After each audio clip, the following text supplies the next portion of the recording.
Hola, ¿qué tal? Mi nombre es Mario Wolf, soy ingeniero agrónomo y lo que vamos a analizar en esta cápsula son conceptos asociados al agua en el suelo. El agua y con ella todos los nutrientes disueltos es absorbida esencialmente por las raíces y conducida en forma ascendente a través de un sistema vascular denominado xilema. Una vez que estos nutrientes se encuentran en las hojas, se efectúan todos los procesos metabólicos, entre ellos la fotosíntesis, sintetizándose un compuesto que se denomina savia elaborada, la cual se redistribuye a través de otro sistema vascular que se denomina floema. El motor de todo este movimiento, o el principal motor de todo este movimiento de agua es la evapotranspiración. Siendo como curiosidad, la mayor parte del agua absorbida por las raíces en forma líquida termina como vapor eliminada vía los estomas a la atmósfera. Son un poco los conceptos básicos del agua. ¿Cómo son algunos mecanismos de absorción? El principal es la absorción pasiva, en el cual el motorcito de esto es la transpiración, que en el fondo es esta succión que genera, la transpiración en las hojas, el cual genera un movimiento ascendente a través del xilema que va de las raíces hasta los estomas. La otra forma de absorción de agua es la absorción activa, en el cual funciona a través de un diferencial de concentración de sales, eh, y esta comienza a operar cuando la transpiración es mínima. Esos son los dos grandes motorcitos por el cual el agua entra a las plantas, a través de las raíces. ¿Cómo funciona la dinámica del agua en el suelo? Aquí hay algunos determinantes de la capacidad de retención del agua, que son conceptos que deberíamos saber y entender cómo funcionan en nuestro suelo para gestionar el riego. Por un lado tenemos la textura, es decir, la proporción de arcillas, limos y arena. Con ella podemos asociar la retención de agua y su porosidad. En la estructura, en el fondo es cómo se agregan estas partículas de suelo, y también afecta el tema de la permeabilidad, la porosidad y la compactación del mismo. Y todo esto también se puede resumir en un concepto que es la densidad aparente, o específico aparente, que es una relación de porosidad del suelo. Ahí lo vamos a analizar con más profundidad. El contenido de agua en el suelo, hay algunos conceptos básicos que tenemos que analizar, que es un poco la lámina, es decir, el agua contenida en un volumen de suelo, la cual usualmente se expresa en una altura, que es una forma de medir el agua en el suelo. La otra es la humedad gravimétrica, es decir, la humedad de suelo peso-peso, kilos de agua en kilos de suelo, y la humedad volumétrica. Es otra forma de medir el contenido de agua en el suelo, que es en el fondo volumen-volumen, es decir, metros cúbicos de agua en metros cúbicos de suelo, por ejemplo. Entonces, nos vamos a encontrar que una lámina de 150 milímetros, por ejemplo, va a ser, es lo que existiría, sería la cantidad de agua que habría en un metro cuadrado, con una altura de 150 milímetros. Esa es una forma de medir el agua en el suelo. La otra forma es la humedad volumétrica, es decir, volumen-volumen. Entonces, por ejemplo, si sabemos que hay 0,15 metros cúbicos de agua en un metro cúbico de suelo, la humedad volumétrica sería un 15%. Por otro lado, si la otra variable es, la otra forma de medir la humedad gravimétrica es decir, peso-peso. En este caso, sabemos que el volumen de agua son 0,15 kilos, y el peso de 1 metro cúbico de suelo lo podemos corregir sabiendo la densidad aparente, y para este ejemplo, en esta situación, con esa densidad aparente, la humedad gravimétrica sería un 11,5%. Son distintas formas de medir la humedad en el suelo.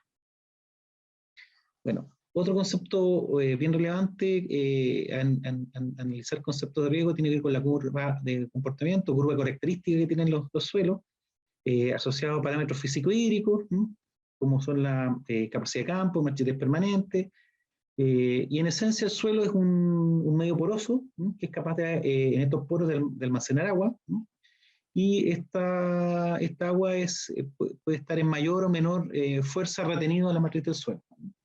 Y en la medida que vamos saturando el suelo, nos vamos acercando a capacidad de campo, esa agua cada vez está con menos fuerza de retención. Por el contrario, cada vez que el suelo se va secando y se va acercando al punto de marchitez permanente, está retenida con mayor fuerza a la matriz del suelo.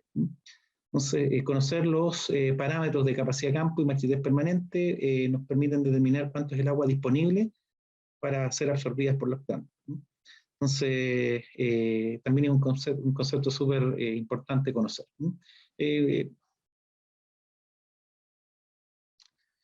Y estos comportamientos van a depender obviamente, de la textura del suelo, van a depender de su estructura, en el fondo la capacidad que tenga el suelo de agua disponible va a depender mucho de estos conceptos.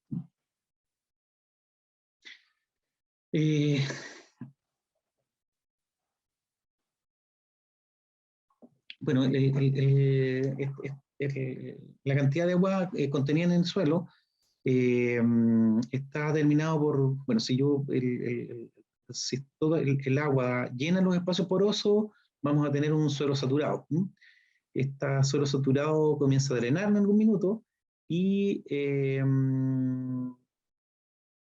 una vez que el suelo deja de drenar, o sea, en el fondo la fuerza de gravedad la fuerza con que está retenida el agua en el suelo es más fuerte que la fuerza de gravedad. Estamos en un límite que se conoce como capacidad de campo.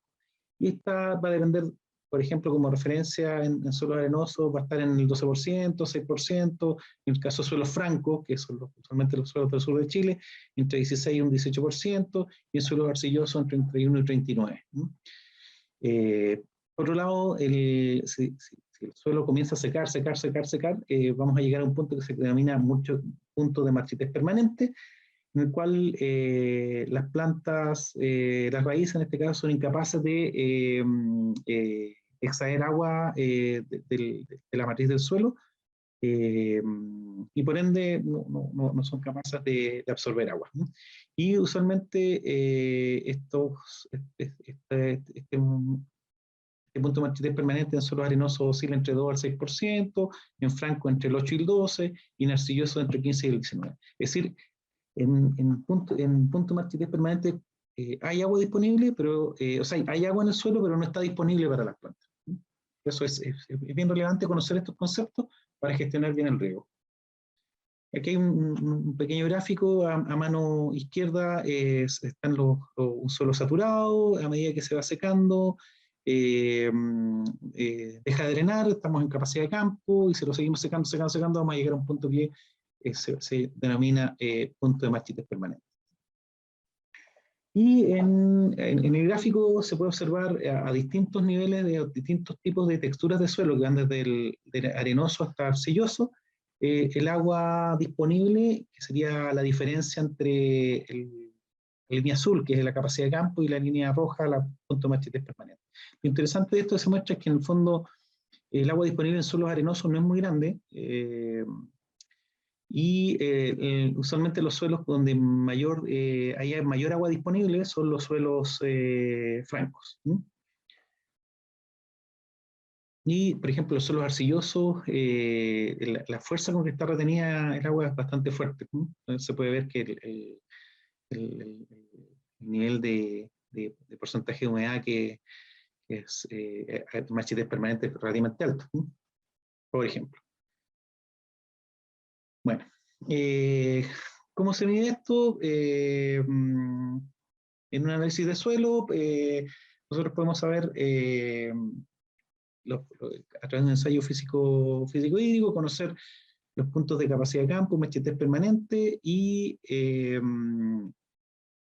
conocer el agua disponible, conociendo la profundidad que nos interesa evaluar. Obviamente, si estamos con un cultivo como praderas, va a ser una profundidad cercana a los 20 centímetros, 20, 25 centímetros. Si estamos hablando de una alfalfa, probablemente sea cercana al metro, la profundidad que nos interesa. Por ejemplo, supongamos que un suelo tenga como capacidad de campo 40% y punto de machetez permanente un 20%. A la profundidad que nos interesa, que serían estos 20 centímetros o 200 milímetros, el agua disponible sería 60 milímetros, como lámina, ¿no? O 30% volumen-volumen. En esta relación, al efectuar el riego, por ejemplo, hay un factor de estrés, que en el fondo, en la medida que nosotros nos acercamos cada vez más a punto de machetez permanente, el agua está retenida con mucho más fuerza. Por ende, el estrés, la energía que requiere la planta para extraer esa agua es creciente. Por ende, para que la extracción de agua esté en cierto rango de confort por la planta, nosotros jamás agotamos toda el agua disponible.